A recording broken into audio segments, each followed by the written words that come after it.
Welcome to Believe, the Conspiracy Theory Podcast. I'm Phil Green. And I'm David Ferguson. And this is a podcast all about the world's craziest conspiracy theories, isn't it? It is, yes. And I'm really excited about us doing this because this is the second time we're doing this introduction. Yes, this is actually the second time we've had to do this introduction, which we will explain to you in a minute. Yes, very excited. So this is a podcast all about the world's craziest conspiracy theories. In each episode, we invite on a comedian friend, and that comedian friend picks a conspiracy theory they want to talk about. It might be a conspiracy theory they believe in. It might be a conspiracy theory they don't believe in, or it might just be a conspiracy theory they think is the most ridiculous thing they've ever heard. But in each episode, we try to prove it, don't we? We do, and I think in this episode... I think we may well have done that. We may well have proved it. We didn't think we had, but now we've realised we may well have done. We tried to debunk it, or neither, because we don't really know anything, but this time it might be different. Yeah. Now, you do like to believe, don't you? I do like to believe because my eyes are open. I have been red-pilled. Yes, and mine are very much closed, and that's how I like it, because I like rest. We have social media channels, don't we? Yes, we do. We're on Instagram, because all the kids are on the gram. We're on TikTok until they ban it, and we're on YouTube. We're on YouTube until they kick us off, so please follow us. It's at BelieveConspiracyPod, and we would like you to, if you liked and subscribed, and follow us, and let us know what you think about the conspiracy theories on those channels. DM us or comment on our videos. We want to know what you think of the conspiracy theory. We want to know what you think of what we said. Do you agree with us? Do you disagree with us? Have you got an insight into it? Absolutely. Like, if you got any insider information, like, we're the people that yeah, absolutely. We want to know. We want to know what conspiracy theories you'd like us to talk about, because we have a long list, but there's so many, and we will find a comedian to talk about that conspiracy theory. Yes, we will. We want to know what conspiracy theories you want us to cover, so please do get in contact with us. And also, wherever you're listening to this or watching this, please like and subscribe and give us a little rating, because it really helps us grow our little old podcast. Yeah. Now, I am on tour still, believe it or not. I've got a very, very few dates left. It's Glasgow, Liverpool, Peterborough and Poole with my show 4 Weddings and a Breakdown. Thank you to everyone who's come so far. It's been amazing, particularly if you live in Glasgow. And I think this is going out on the day I'm doing it in Glasgow. So come on, Glasgow people. There probably will be some tickets still available. You can come. Now, we should give a big shout out to our tech for this episode, the wonderful Phoebe! Yay! And today's guest is... the wonderful, the superlative, the amazing Clare Haus. The wonderful Clare Haus. And she really was a fantastic guest. Claire is a Canadian comedian. She lives in London. She's been on ITV's The Sketch Show. She was a finalist in So You Think You're Funny, which is a big comedy competition. She's Time Out named her as one of the top 4 comics to follow online. She's also a fantastic writer. She's written for Slackjaw and Belladonna and loads of other things. Yeah. She's a very talented lady, isn't she? She's brilliant. Talking about her Instagram, Clare Haus now, it's absolutely one of my favorite Instagrams. She is amazing. She really is. She's very much a social media star as well as a star on stage. So do follow her. Now, the conspiracy theory that Claire chose was... the men in black are real. The men in black are real. Now, we recorded this episode a few weeks ago, and when we came to edit it, there were some audio issues with the episode itself. We had some mic issues on the day, and when we came to edit it, we realised that we may not be able to put it out. But then... some magical podcast fairies came along and saved the goddamn day, didn't they? They did. They did. But I find it very interesting that the episode in which we were talking about the men in black being real, well, it was nearly destroyed. Yeah, we want to know who corrupted the file. Yes. We're coming. We see you, men in black. We see you. Yes. But you are no match for the podcast fairies. No match for the podcast. They fucked you. So...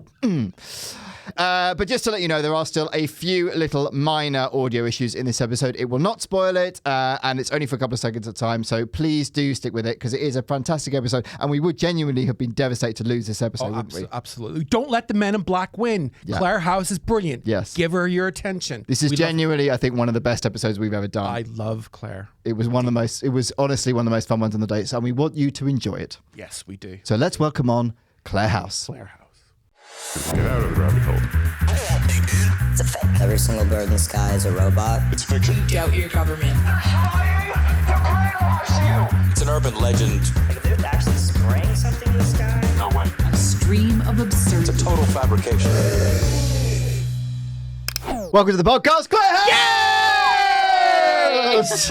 Clare Haus is in the house! No, please don't hit me. Please don't hit me. Adorable. The best dressed guest we've had so far. Oh my God. Quite a long way. Yeah, easily. This is the episode to watch on YouTube. Yeah, if you're listening, stop listening, go onto YouTube and sit through it. It's amazing. Do they already know what the theme is? Yeah, because we put it on the thing. Oh, but yes, we did. Yeah, we did. Yeah. Because this was actually weirdly unintentional. Oh, sorry. I need to bring it closer. I was moving away from the microphone. Okay. I'm so sorry. I was just trying to show the camera my little bow tie. Yeah, it's business. Gorgeousness. Yeah, but she's very on theme. If you're just listening to the audio, it's sort of like a Ghostbusters librarian meets funeral home director. Yeah. A depressed, even more depressed Wednesday Addams, but blonde. Yeah. That's how fabulous it is. Yeah. That is how Very fabulous. accurate description. Monday. Yeah. Reflects. Actually, someone on the way here gave me their seat on the tube, and I think it was I think they were stressed by the outfit. I thought you were mourning. I don't think they thought I needed the seat physically. I think it was more. It was Men in Black scenario. Yeah, maybe. You just come back from Vienna? I have come back from Vienna. I was there for like a hot minute, 36 hours, got sick, saw some Vivaldi, ate too much schnitzel, done. Wow. I thought that Vienna would be somewhere that I would like to. I feel like I would fit in Vienna because it's sort of like, I don't know, ornate and Germanic and but it's a bit dry. Is it? It's a bit dry. Is it? Mm. Okay, that's disappointing. Is that why you're going to do 36 music. hours? Yeah, wonderful music. Yeah. Wonderful music, wonderful pastry. Like I would die if I was there for longer than 72 hours because more. Oh, They Vienna. have battling pastries. Yeah, it was good. Have you been there? No. See the music. They do know what to do with the violin, I have to say. Mm-hmm. I mean, that is what it's famous for, right? I think so. And one song, two songs? Two songs. Ultravox Vienna. Yeah, but there's also... was kept off #1 by Shut Up Your Face. Was it? Yeah. But there's That's another... Billy Joel Vienna. Billy Joel Vienna, yeah. Oh, and there's Billy Joel. Vienna waits for you. Who's Billy Joel? Are you kidding? I know, right? I'm being terrible. Midger or Billy Joel, who is the greater star? It's Billy Joel. We know Definitely that's Billy Joel. But did Billy Joel help with Do They Know It's Christmas? Band-Aid? No, I don't think he did. You know, it was because Midger. Billy Idol was in it, wasn't he? Yeah. Yeah. No, Midger and Bono did it. They Sorry. did. My friend worked at an event where Billy Idol was invited, and the only anecdote she had from the whole evening was that Billy Idol showed up late, ate all the cheese, and left. Wow. And every time I see him, I'm like, he's a baller. Yeah. He's a baller for Brie. Yeah. That's the way to do it. He's a cheese monster. Oh, he's gone off in my estimation. He might become my favourite Billy now. Oh. Who's he replacing? Joel. Oh, really? Or Piper. Is Billy Joel your favorite? Yeah, or Piper. I've always wanted to do scenes from an Italian restaurant Yeah. at karaoke, but it's so long that I know it'll annoy everyone. Which All is the more another reason to do it. but it's also not. Definitely do It's it. not in the binders usually. Yeah. Oh, that's Brenda so sad. Renetti with the popular studies and the running around down on the radio.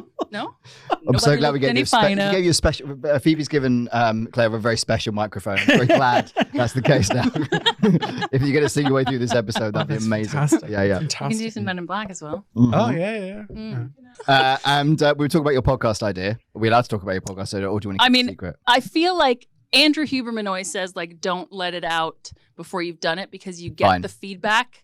But I already told you, so like, what's the but you've difference? only told us. You don't have to tell them. Yeah, but maybe if I tell three them, listeners. then they'll be like, Well, can I just point out that you're not a white guy, so therefore you doing a podcast is actually kind of novel idea. Like we us doing podcasts, like I have to pretend I'm gay for it to be. Well, no, we legally we have to do this. Don't we? Yes, Yeah. legally we're legally Yeah. banned as white male comedians to do a podcast. Yeah. You don't White have guy that with a black people podcast. choosing to potentially do a podcast. Yeah. My podcast is I'm looking for names. So if anyone has good names, the podcast will be me walking around London with someone of my choosing. Mm-hmm. One of us will bring their favorite pastry. One of us will bring a terrible event from history, and we'll dive into each of them. How recent can the history be? Listen, if you want to go personal, it's fine. You just can't cry into the pastry. Okay, all right. We need darkness. I feel like the world. Well, never mind. Yeah. The world. can- We're in the end times. The world is We are going in to hell in a times. handcart. Yeah, like Yeah. gallows humor has a place sometimes, Yes. and I am in that place most of the time. Well, I'm obviously I've met you before, but I'm listening to you talk, and Can I just say, what a fantastic voice you have. Oh my God. Oh my God. Stop it. I've secretly wanted, every time I come on a podcast, I secretly want someone to come out of the woodwork and be like, will you sell a luxury vehicle for me? Because Yeah. why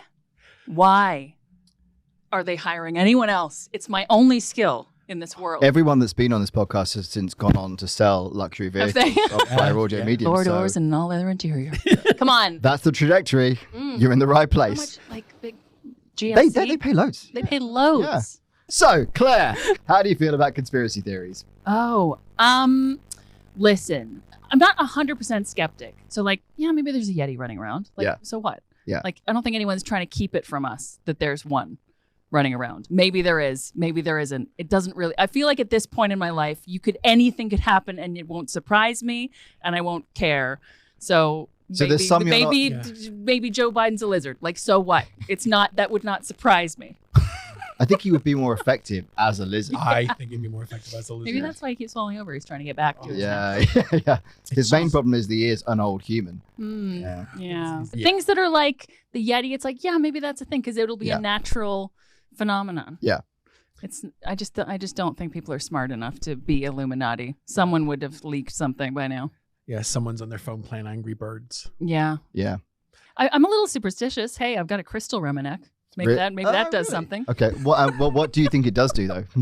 I think probably it's placebo, but I'll take it. But placebo effect's really Placebo's important. fine. Yeah, like affirmations and shit. Like if you say that you reprogram yourself, you got. There was a experiment done to two groups. One group was, and they were both. They both said that they considered themselves unlucky. So it was a group of about 30-30, and one group was told, "Yes, you are unlucky," and the other group was told, "You're lucky." And if you find, if you are able to count the number of photographs in a newspaper, we will give you $200. Like it's not a lot of money, but like if you're able to count how many there are, and there was 47, and there were two things in the newspaper. One said, "Stop counting, you automatically get the $200, and the other one said there are 47 photos in this newspaper, and the people that considered themselves lucky found it, and the people that didn't consider themselves lucky didn't, and that's like to a marked degree. Okay. So if you even if it is the placebo effect, it still works. Like I am beautiful, I am a winner. I am young and timeless at any age. Thank you, JLo. It's if you do those things. So like whether the crystal works or not, so long as you believe that it does. Like, I'm pretty confident manifesting doesn't work because I would have manifested something by now. Like, come on, just anything, just work, just come on. But you have to really believe it. Yeah. Well, Oprah Winfrey says that she manifests everything. To quote the Come woman, on.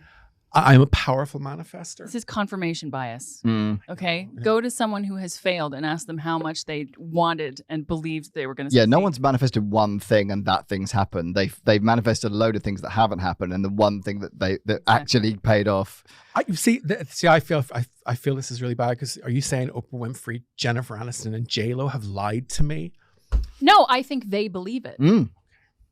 They definitely do. It's just that they don't notice that maybe their mind didn't open all the doors for them. Yeah. As much as Jennifer Aniston believes in Botox.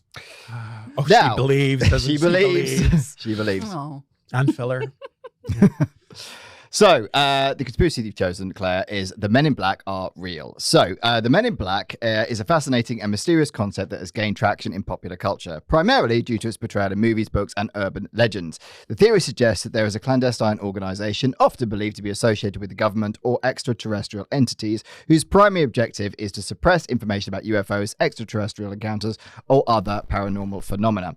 According to anecdotal accounts, individuals who claim to have witnessed UFO sightings or had extraterrestrial encounters sometimes report being visited by mysterious men dressed in black suits.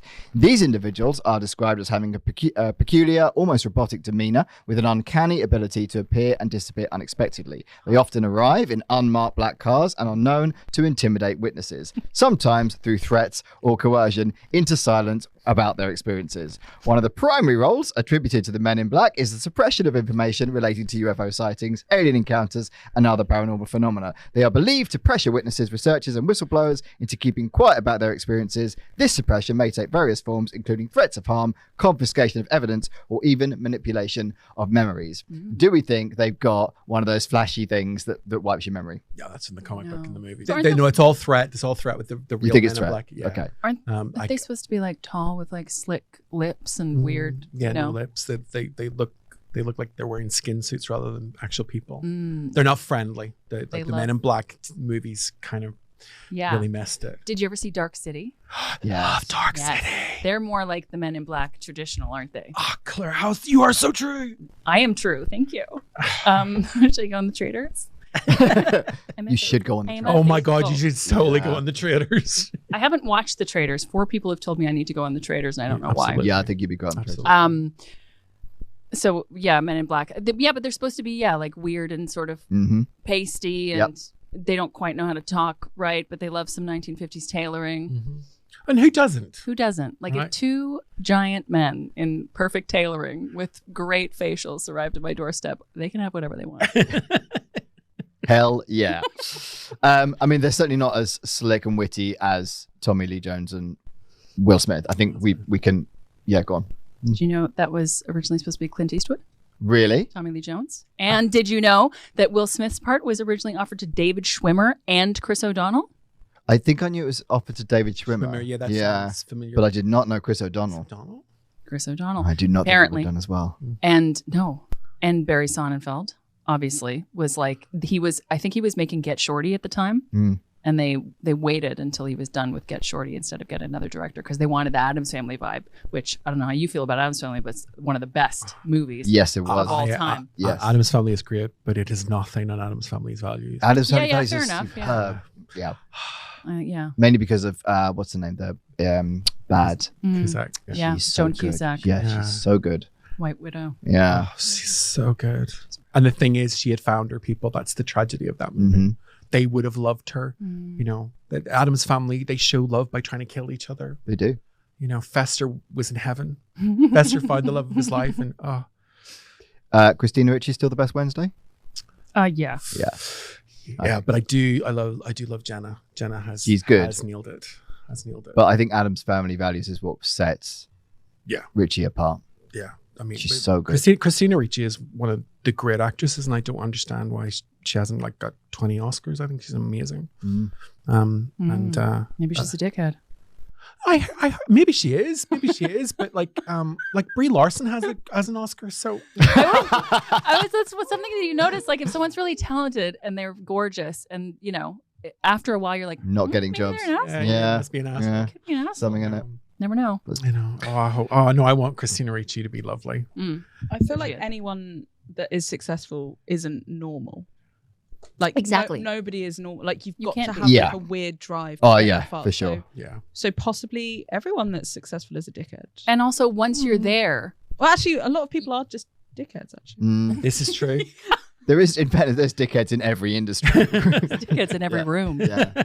And Claire looked at me. Harsh. The brutal truth. Yeah, Addams Family, so good. But yeah, it always when I see the beginning of Men in Black, that font or like the writing, typeface, whatever, makes me immediately want to watch Addams Family because it's the same. Yeah. Yep. Yeah. Great opening. Similar vibes. Vincent Great D'Onofrio opening. killed it. Sorry, we're gonna go into just the movie, but what a good movie. Vincent D'Onofrio was so good in that film. He's, You know, he braced his legs or something so he couldn't bend his knees, Oh, really? which is how he got his little walk. he should have just waited until he was in his 40s. Then that would have happened naturally. So many proponents of the MIB theory speculate that the mysterious organization is connected to government agencies or secret intelligence services. Some suggest that these men are operatives working on behalf of clandestine government projects aimed at studying or concealing the truth about extraterrestrial life. However, concrete evidence linking the MIB to any government organization is lacking, leading to further speculation and conspiracy theories. Well, there wouldn't be evidence, would there? Right. Like you're the skeptical one. Yeah. There wouldn't be evidence. Right, but how can you have evidence linking something that no one's ever actually seen? Yeah, exactly. No one's ever actually seen them. Like the original ones from, I'm assuming you're going to talk about 1947. Yeah. Yeah. Go ahead. Thanks. Thanks, Claire. Well, actually, I don't want to get ahead of so I am going to talk about that. So you're talking about Harold Dahl and the Moray Island incident, right? Yeah. Okay. So in 1956, Gray Baker released a book. Released the book. They Knew Too Much About Flying Saucers, in which he compiled a series of accounts from people who claimed to have had encounters with aliens before being visited by strange men in dark suits. From Baker's account, the first mention of Men in Black can be traced back to June 27th, 1947, and a man named Harold Dahl in what became known as the Moray Island UFO incident. According to Dahl's account, Dahl was on a conservation mission, gathering logs with his son near the eastern shore of Moray Island, Washington. As he was working, Dahl claimed he saw 6 donut-shaped objects hovering in the air, roughly half a mile above his boat. Before he could make any sense of what he was seeing, one of the objects fell from the sky, dropping a barrage of metallic debris. Some of the debris struck Dahl and his son, and he snapped several photographs of the flying objects. When the men were back on land, Dahl showed the photographs to his supervisor, who was skeptical, but he then went on to investigate the scene himself and allegedly saw one of the strange flying objects hovering before him. The next morning, Dahl claimed he was visited by a man in a black suit who was able to describe Dahl's experience in eerily accurate detail. The man then said to him, "What I have said is proof to you that I know a great deal more about this experience of yours than you will ever want to believe." Before leaving, the man warned Dahl that bad things would happen to him if he should ever speak of the incident. Although both Dahl and his supervisor later said the incident was a hoax, it did little to stop conspiracy theories and UFOologists from looking into it. But then if he's been threatened, he would say it was a hoax, wouldn't he? Of course he would. But did you get the part about he found those little pieces that he found? Yeah. Someone looked at them and was like, "Oh, this is just like, these are rocks from an island. It's nothing weird." And then they gave them to some kind of I'm not going to get this right. I can't remember. But they gave them to some kind of investigators who were going to fly them down to somewhere, I don't know, Florida or Washington or somewhere to take a look at them. And the plane crashed. And they never made it with the samples. You know this. Yes. You tell it because you know. Well, that's pretty much it. So like they were getting the samples tested. They were gonna, because he was like, no, they're not normal rocks, and the plane went down. And that happens a lot. That things like that happen a lot. Yeah, because we talked about a lot of the evidence from Roswell going. There's no records. It's all gone missing, right? All the records from Roswell during the Roswell incident, that time period of all have been lost. They haven't been redacted. They haven't been locked up. They're gone. They just don't exist. So do things like that, where that evidence has gone missing, that plane is crashed, does that make you more skeptical? Was it a Boeing? Because I doubt it. No, it was a small. Yeah. No, I feel like that plane. was probably, it was luck that it went down. I feel like the fact that they looked at the samples, decided they were rocks before they even got on the plane, is probably indication enough that nothing really happened. Also, they went and looked at his boat, and there wasn't really that much evidence that it had been hit by anything. Do you think there's large donuts in the sky? I can dream. Here's the thing, and we donuts in the sky. We've said this before about the flying saucers. Now we can understand why somebody would make that up, make a bit of a name for themselves, put it on social media, build a following, right? But in 1947. Why would you lie about that? Yes, the lady at the back. I know. Yes. Because Guys, summer to of point out, 1947. Claire put her hand up to ask a question. Because the summer of 1947 was the UFO craze. It was the UFO in craze. the USA from like June 24th until the 10th of July. Yeah. And this was the second story that came out. The first one, the guy got loads of national press.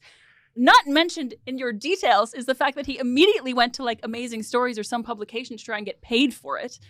Before he even went to the authorities. Yeah, I mean, I think you're right. I think within something like 8 months of Roswell, there was something like 600 UFO sightings in the US alone, and there'd been pretty much none before that. So yeah, it did start a craze. It's hysteria. Mm-hmm. Also, the fact that the book came out 10 years later describing it in anecdote form, it's like, I just don't trust people enough. I don't trust my diary tomorrow to see what happened today. What would you need to prove to you it was real? I would need to see them, follow them home. Okay. And have them go, look, my body is an alien body. Like, I don't think there's I've had Saturday nights like that. Yeah, I don't know. happen. What would Buckets you another what would alien. you need? I would probably need to actually be. I don't think I'd even stop at that. I'd want to literally go up in their spaceship and and visit another planet with them to really believe it. Because I think even that stuff could be faked. I think hallucinogens. I think there's so many ways. If you wanted to convince somebody and you had enough ways and means to do it, you could do. Yeah, there's so many things. Change. Sorry. No, go ahead. I was just going to say, would it change depending on who was telling you? Like, if like your best friend or your mom or someone was like, by the way, this is happening. I know I'm going to sound crazy, but I this definitely wouldn't trust my mum. 100%. Okay, well, someone that you trust. We've talked about this before, actually. I think I think when somebody never comes out with a story like that, and they seem pretty straight-laced and they seem like they've got a pretty normal life, and then suddenly there's something that they are so convinced happens to them, I do believe there's something in that. I'm not saying the thing that they think's happened to them has happened, but something's happened to make them believe it, whether it's an experience or drugs or whatever. Something has triggered that, because it doesn't make sense otherwise. And you're talking about having the actual experience as opposed to believing a conspiracy theory. Either. I think they believe it. I think someone like that, because why would you if you believe in loads of things, then it's a bit boy who cried wolf, right? So if you believe in a bunch of conspiracy theories and you come up with another conspiracy theories, you're like, yeah, but that guy believes those things normally anyway. But when it's somebody who's never come up with anything like that, and suddenly they're like, aliens abducted me and then drilled holes in my teeth, you're like, well, I don't believe that happened to you, but I believe that you believe it, but I don't know why you believe it. Do you know what I mean? Mm-hmm, mm-hmm. Well, there's a lot of things that can alter your perceptions. Sound, certain types of sounds can do the ultrasounds. It's like microwave energy can alter your perceptions. Like if you have a leaking microwave, you can have really weird dreams and see things. Where do I get one? Right. You also get a profound risk of cancer, so it does balance out. Claire's going to have to stick a screwdriver inside my microwave. But these things sort of do happen. Like it's like the example I can sort of give that is not refuted is animals going crazy before an earthquake happens. They're hearing stuff that we're not hearing. But that can also cause hallucinations in us. So like there's blue fire is often seen before an earthquake happens. There's a name for it, like like St. Elmo's fire, but St. Elmo's fire is swamp gas. But no, it's not. No, will-o'-the-wisp is swamp gas. St. Elmo's fire is a type of lightning strike. That's an unbelievable parallel you just made. I know. St. But Elmo's Fire is a great film. It is. Oh my God, Demi Moore, Rob Lowe. God, the 80s were great. Yeah. Like you can hallucinate is what I'm saying. Also, there's drugs. Like I know I'm like the believer, and I certainly don't think it's out of the realm of possibility that knowledge would be repressed or think. Because one of the things you got to think about, like people might have seen not necessarily alien spacecraft, but experimental spacecraft, and they don't want to talk about that. I think that's a lot of what the Men in Black are. You know, they're government forces trying to keep a lid on things, but they kind of add in fuel to the fire, aren't they? I just want to add something here. Yeah. I come from Nova Scotia, which is out in the middle of nowhere. Mm-hmm. And I've seen a UFO and no one came to my door afterwards. Just saying.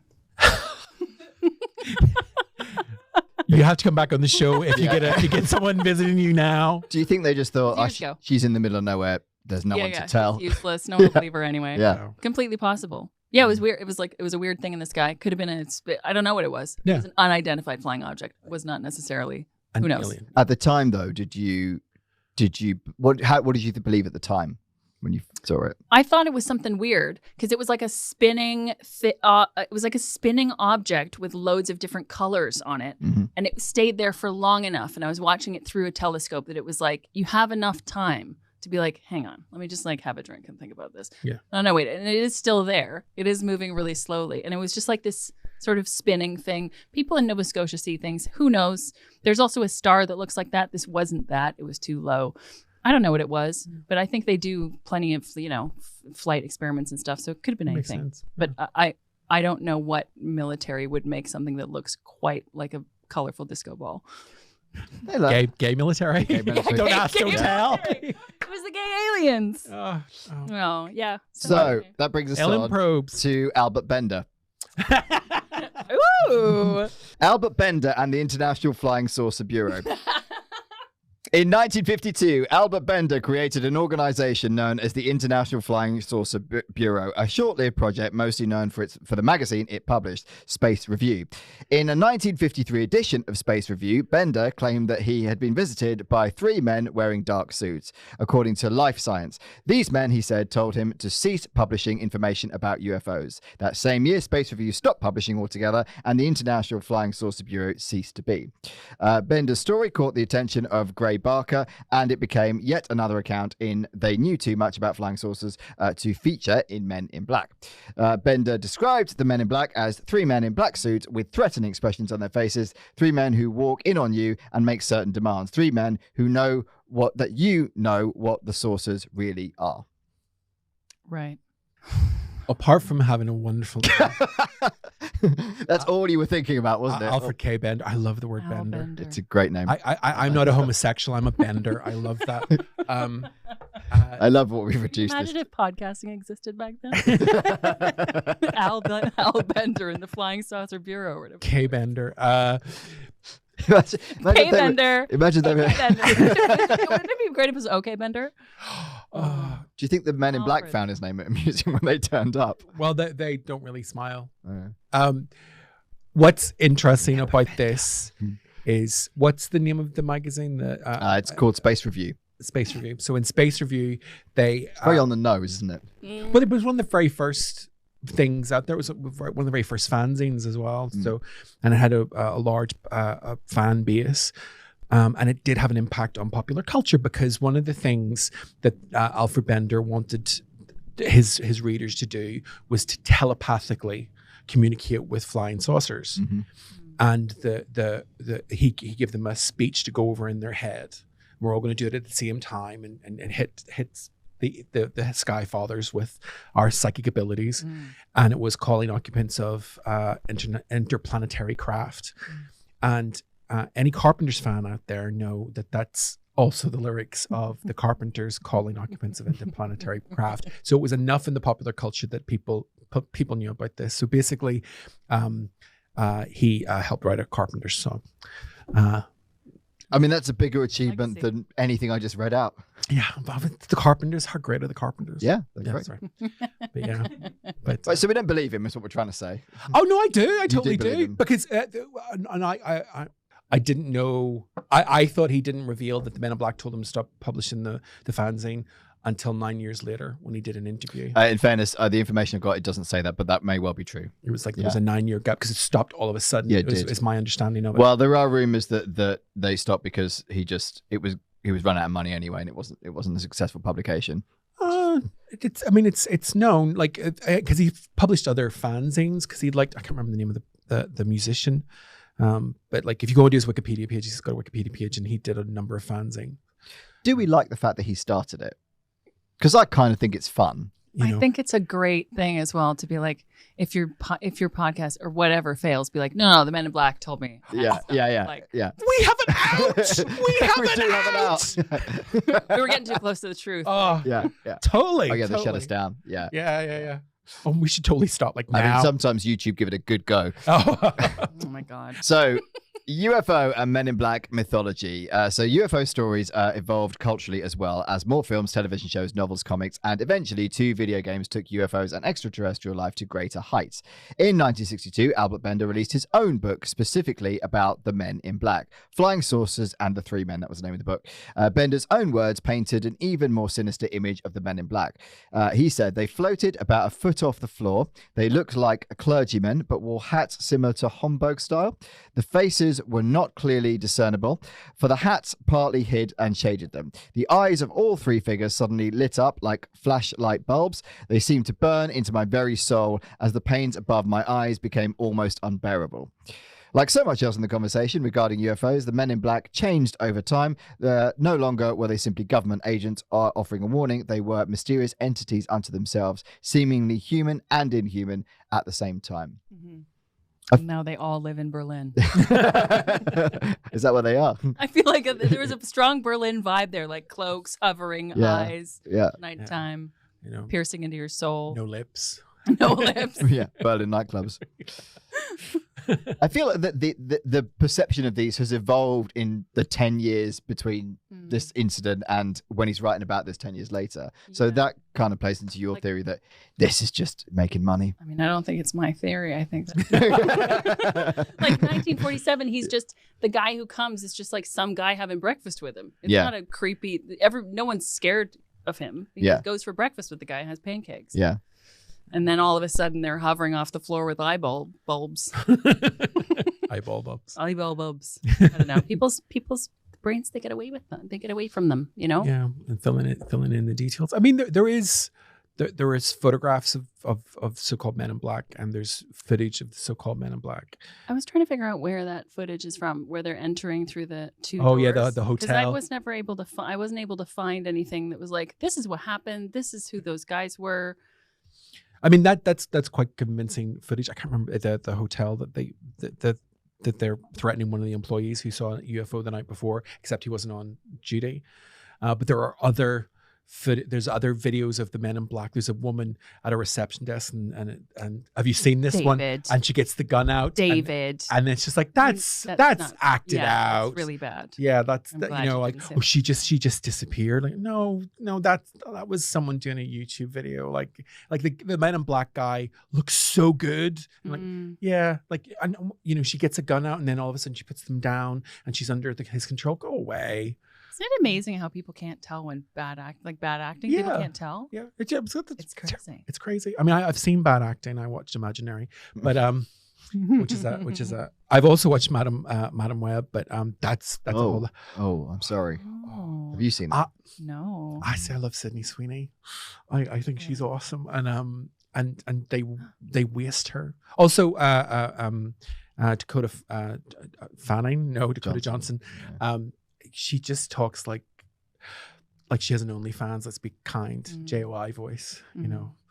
And it's just like, oh my God, why are you talking like Do you this? think she just checked out halfway through the movie? Oh, completely. And that's what makes it great. Did you know that actually, now that I'm thinking about it, Men in Black is sort of responsible for this debacle, because Men in Black is the success of that film is what opened up the Marvel universe to be made into feature films, and she was lured into something that she thought was a Marvel movie and it wasn't. So here we are.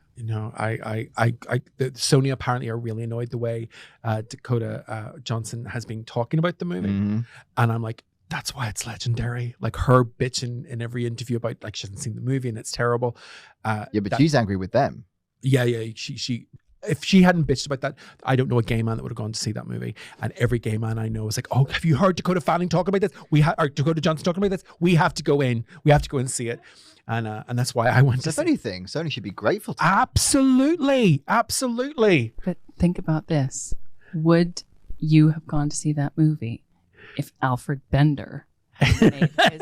Totally. Right?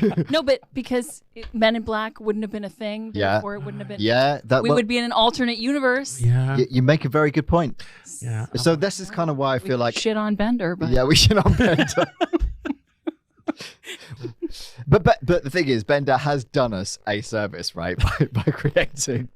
I mean, you more so than others, but do you know what I mean? Bender has done us a solid. Yeah, Bender. I feel I need to say that in the UK, Bender is a very loaded term, but elsewhere in the world, it just isn't. Mm-hmm. But Bender means homosexual, and I love the word. I love the word. It's like there's an episode of Mork and Mindy where the neighbors to Mork and Mindy are called the Wankers, and obviously that has a huge. It's in the first season. It's a huge thing here. But consciously? That's their surname, and it's not played for laughs. There's no irony there. No, it's the wankers are next door. Oh fuck you! That's so good. That's a real thing. Oh yeah. Like in the first season, and when Channel 4 were showing Mork and Mindy again, that's how I know Mork and Mindy, because they showed it again in the late 90s. They debated over what they were going to do with that episode.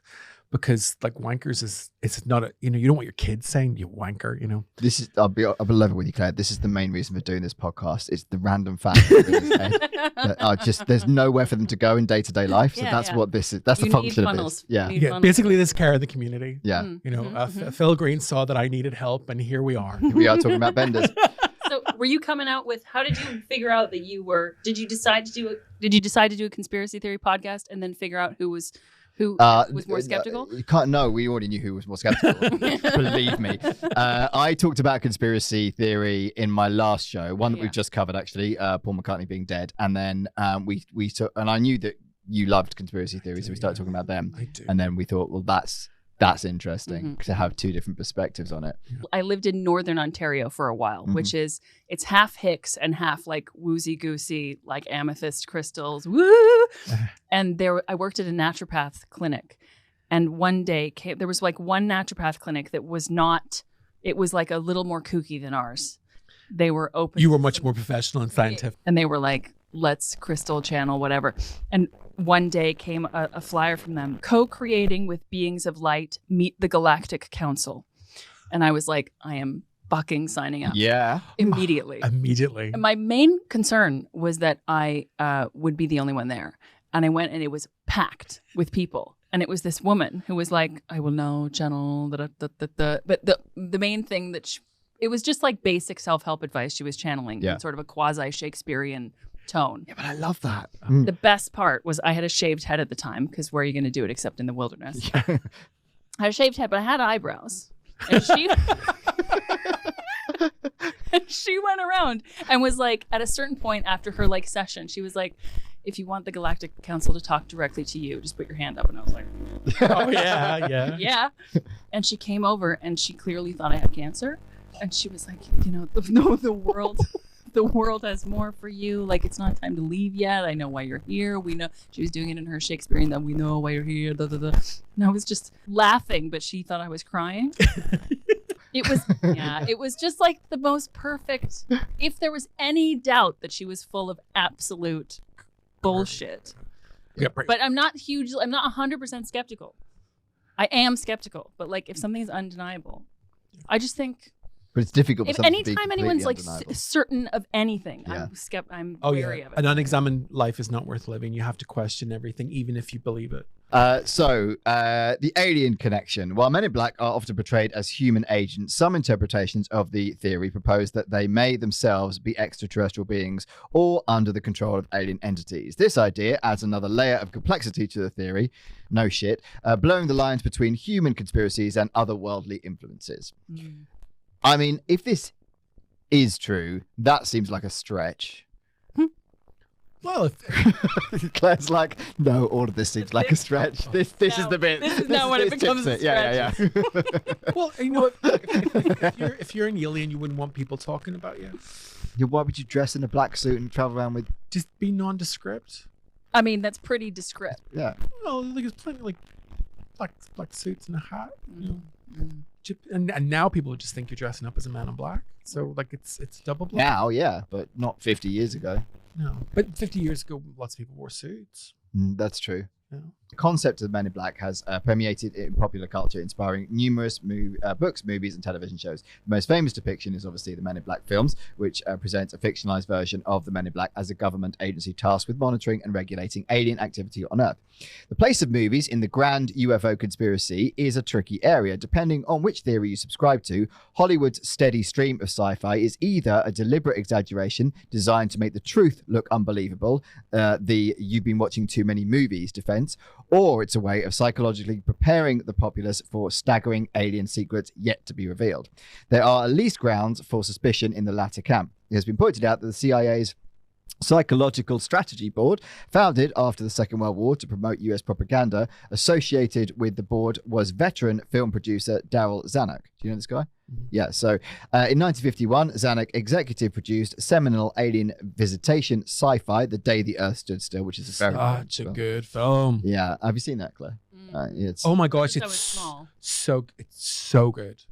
It's pretty iconic, isn't it? And it often cited as a government-sanctioned testing of the waters for alien contact. Like Zanuck, the film's writer, Edmund North, was ex-military, while director Robert Wise apparently became a UFO believer on account of discussions he had with Washington figures during the making of the movie. Steven Spielberg is a less likely government stooge, although he has been obsessed by aliens his entire career, from Close Encounters and E.T. to War of the Worlds, and the fourth Indiana Jones film, which is fucking awful. Not forgetting his producer role in Falling Skies, Transformers, and Men in Black. If anyone's paving the way for the big reveal, it's Spielberg, but we're still waiting.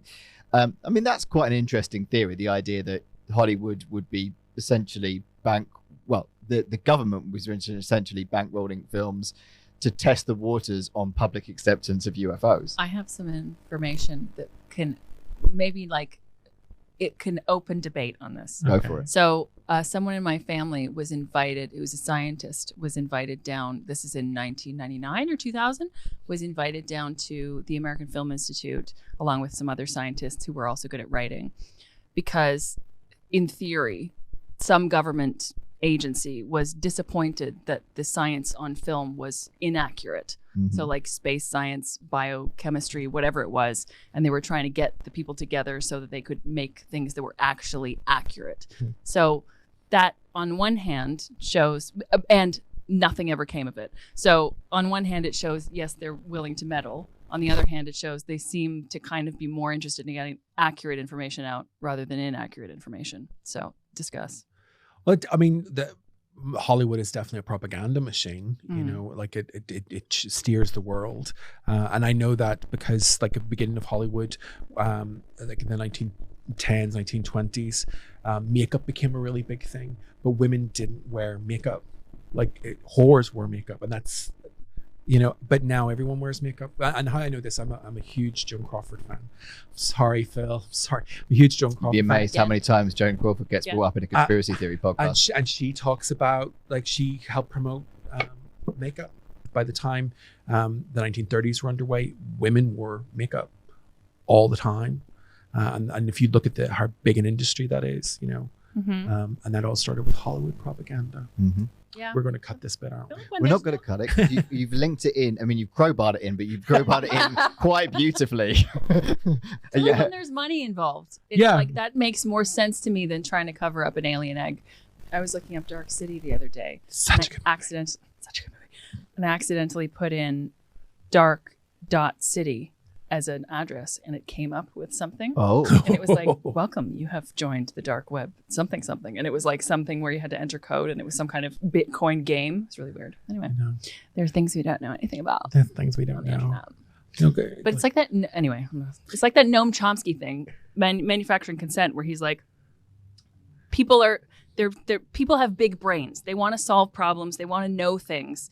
And the culture is pushing them towards like sports, so they know all the stats. Like people, why don't? Anyway, let's just cut that one I out, agree. cut that one out. No, I agree. Wine and circuses. You know, bread, wine, and circuses. That's what it is. If we're worried about stupid things, like I could answer 100 questions about Joan Crawford and defend her. Mommy Dearest is a lie, but that doesn't help the world in any way.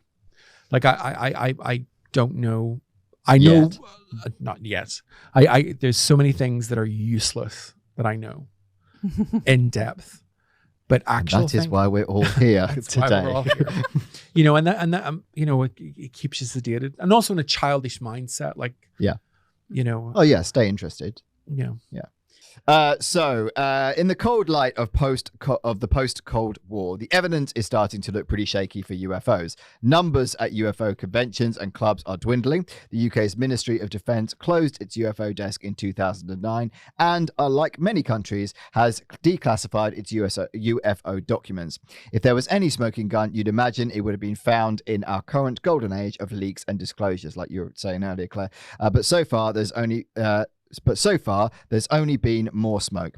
On a Guardian web chat in 2010 relating to WikiLeaks' release of the US Embassy cables, Julian Assange asserted that many weirdos email us about UFOs, but he'd come across nothing concrete. There were references to UFOs in the cables, he's noted, but mostly to do with UFO cults rather than UFOs themselves, in the same way that the GCHQ's Art of Deception slideshow references UFO cults. Well, that's because the men in black are doing their job. Yeah. If nothing else, the leaked GCHQ document tells us the men in black are still out there, sowing deception and disinformation. These days, they're more likely to be targeting suspect extremist religious groups or hackers and online fraudsters. Meanwhile, recent claims to have deciphered hidden backwards messages about UFOs in Edward Snowden's interview only go to show how desperate the alien conspiracy cause has become. But it is true to say, if they're doing their job properly. Yeah. Right? Yeah, absolutely. I have a very interesting story. So the Coast to Coast. Oh my God. Right, you know, Coast I to used to Coast. listen to Coast every Oh single my night. god, All I night. loved it. Like it was Coast to Coast. It's still going, isn't it? Coast to Coast. It might be, but it doesn't have. It was like one host, and then it was George Norrie, and then it was someone else, and I can't remember the first original host, but that's the one I liked. Yeah, it's so it's kind of, you know, in the 90s it was all we had, and and I remember I used to get this, how long ago it was, I used to get cassette tapes of recordings of it sent to me because I couldn't get on the radio, because it's United States radio. Yeah. And but one of their most famous phone call, a guy phones in and he's terrified. And the reason he phones in is because Coast to Coast has said, hey, anybody that works for Area 51, phone in, any employees phone in. And this guy phones in and goes, oh my God, I worked for Area 51. And it sounds legit. And he says, you know, they're going to triangulate on my area, but the reason I no longer work for them is I was discharged, you know, medically discharged. And he goes to talk about something, and Coast to Coast, which is broadcasting all over the United States, their satellite feed gets cut. Oh, really? Yeah. Live? Live gets cut, and they lose the guy, and they have backups, because, you know, these things do happen, but this is unusual. Like, it's across the United States, it gets cut. This is their most famous phone call in, and they were like, well, we don't know what happened, but our satellite feed got cut, like, across the United States, not just like one area where you're on a backup. Sorry about that. We can't get this employee back on. And then a year later, a guy who sounds suspiciously like Area 51 employee guy phones back and says, oh yeah, it was just a joke. It was just a joke. I love the show. I wanted to come in and do something exciting. And he then acts out what he did before. And so the Men in Black have got to him. The Men in Black got to him. That's what it was. Who has the power to cut off a satellite? It was the Men in Black. And then a year later they've trained someone up to sound exactly like him, to even act out little bits of it. And they've gone round and threatened him. Oh yeah. But when the original phone call, if you hear it, and it's easy enough to find, if you listen to it, like, that's someone that if he's an actor, he's a good actor. And I'm not saying people don't act. Yeah. But but you know the one I'm talking about, like, they cut off the satellite feed, and like, that's a big deal. So I feel like, Claire, you don't believe any of that. I don't know. I haven't. It's been a long time since I've listened to. But Coast to Coast, right? Do you remember? Oh my God, my favorite were The Exorcist, when they had like a priest on talking about exorcisms, and people would call and be like, I think my cat is tainted with the devil. It was so good, really good, because it used to go all night. Mm-hmm. Yeah, and it was phone-ins, and people would talk, and sometimes it would use nonsense, but I used to get video edits or cassette tapes. I don't know where I got that from. I must have got it from like 14 times or something. But, wow. Yes, I wasted my money. Were you ever into anything spooky when you were? Not really. I mean, other than like X-Files and that kind of stuff. Never anything that extreme. Like, I definitely wasn't mailing off for cassette tapes to be delivered from the States on a random radio show with guys getting cut off. I wasn't the only one that did it. X-Files episode?